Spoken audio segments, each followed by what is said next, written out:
E aí galera, boa!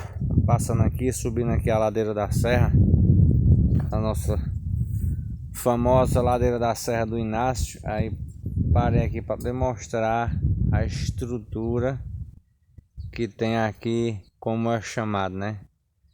O Talhado da Serra, como chamam os mais velhos. Ó, a estrutura que tem essa pedra. Olha. Ó o monumento lindo aí, ó. Isso é obra da natureza.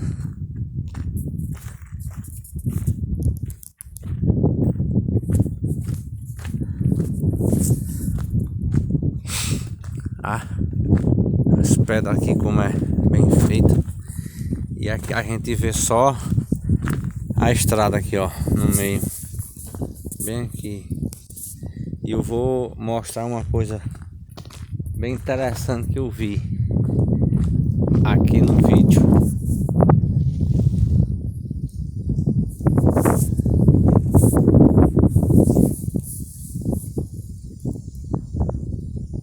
Olha lá, ó, tá vendo?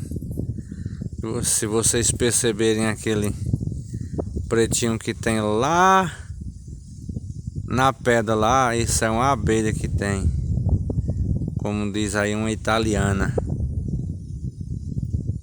Reconhecido por abelha italiana, ela tá no pé da pedra. Isso não é valente, essa abelha, a abelha mais valente que tem é essa de pedra. Ela tá lá, ó. Aí os carros sobem e descem na estrada aí todos os dias e ela está aí.